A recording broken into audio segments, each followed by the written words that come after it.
Let's take a look at some basic guidelines for putting together Lewis structures that will help us out this week. First, nonmetals in general, except for hydrogen, are trying to get an octet, and they can do this by either making single, double, or triple bonds, as well as having leftover unbonded electron pairs. Now, hydrogen is an exception to this because unlike other nonmetals, the noble gas that it's mimicking is helium, so it only forms single bonds. Hydrogen never forms double bonds, triple bonds, never has leftover electrons of any kind. So that helps simplify things a lot, particularly when we're working with organic compounds, which is sort of the focus of today's applications of these guidelines. When you're done with the Lewis structure, there should be no lone electrons. Unbonded electrons must be in pairs. If you have a lone electron, we have what's called a free radical, and that's beyond the scope of this class. So, general rule of thumb, when it's all said and done, if we're looking at covalent bonds, you're going to see these symbols, regardless of whether or not we add dipoles or not, depending on the polarity. These are the building blocks for both polar and nonpolar covalent compounds. Some compounds can be polar on one end and nonpolar on the other. Two classic examples are soap and alcohol, which is what makes them versatile as sort of cleaning solvent type materials. Even if there are polar bonds, though, the compound can be nonpolar overall if the bonding is the same on all sides. If there's no net charge imbalance between the different sides of the compound. Classic example would be carbon dioxide. The electronegativity of oxygen is 3.5, carbon is 2.5, so we would normally say, okay, we put these dipole symbols. And you can do that, and that's okay if we're following the basic rules we're setting forth, that's fine. But when you step back and look at the structure as a whole, because these sides pretty much cancel each other out, and we also have similarities of no lone pairs of electrons on either side perpendicular of the carbon, this becomes a net nonpolar substance. Now, once carbon dioxide starts interacting with other substances, we can see other things going on. But if we look at the substance in isolation, because it's perfectly balanced, so to speak, in all directions, we would say that it's nonpolar. We're only going to address this a little bit in this class, not a whole lot. This can be tricky to catch, and so we're not going to really focus much on it, but I figured I would at least mention this. So let's take a look for a minute at some examples of some organic compounds. Thus, they are all covalent in one form or another. And this class are called hydrocarbons, and there are hundreds of thousands of hydrocarbons out there. Chemical companies are manipulating around hydrocarbon structures and making all kinds of new products with them all the time. Organic chemistry is a big, huge industry.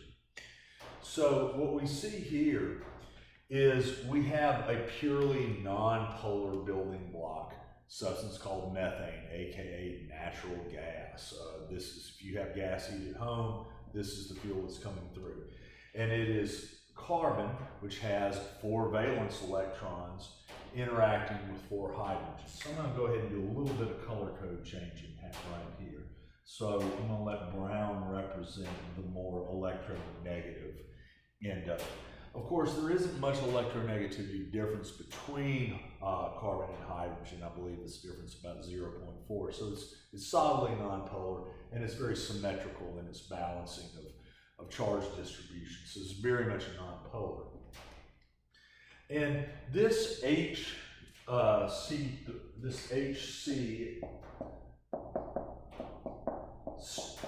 stem here is very much a building block of these thousands of organic chemicals, and this is called a methyl group.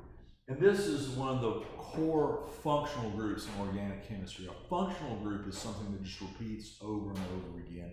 I addressed this in another video called Awesome Organics, so you may want to check that out and pair with this video.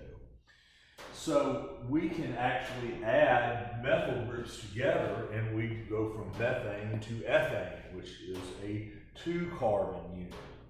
We could add, and we are still overall non-polar. So we can see that if we kept adding these groups, and this becomes C3H8, we have propane. And in theory, we could just keep going on and adding these single bonded methyl functional groups.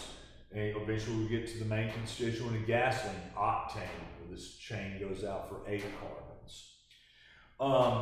However, one of the reasons why carbon is the center of organic chemistry is its versatility. It has 4 valence electrons, and thus it has many ways that it can actually bond. Take, for example, ethene. Ethene is C2H4, so we have, in this case, a double bond. And by doing it this way,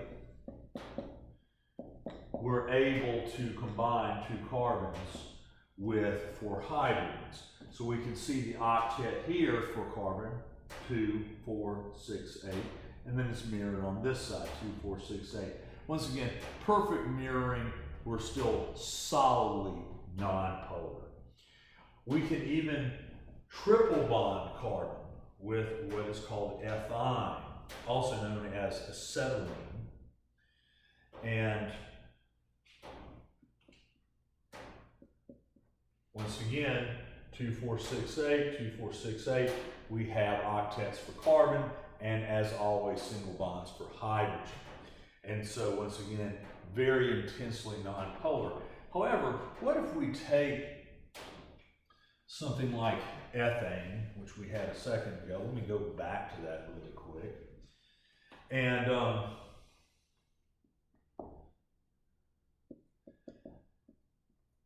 we decide to do what's called oxidizing. And we literally add an oxygen. There's a more general definition of what oxidation is, but we'll take the old definition. And what happens is we see a significant change occur to this chemical. So this hydrogen gets replaced with another functional group called a hydroxide. And what happens is we now have what is called an alcohol, and this becomes ethanol. And this is the alcohol that's in liquor, beer, and wine. And what is also significant is now we have a partially polar compound with a non-polar methyl group on one end and a polar hydroxide group on the other end. So we have a partially non-polar and a partially polar substance. So by oxidizing this substance, we've added a bit of polarity by adding this hydroxide functional group. We can oxidize even further by replacing the hydroxide functional group with what is called the carboxyl functional group. And we wind up having this structure known as ethanoic acid or acetic acid. And in this case, what we have is we have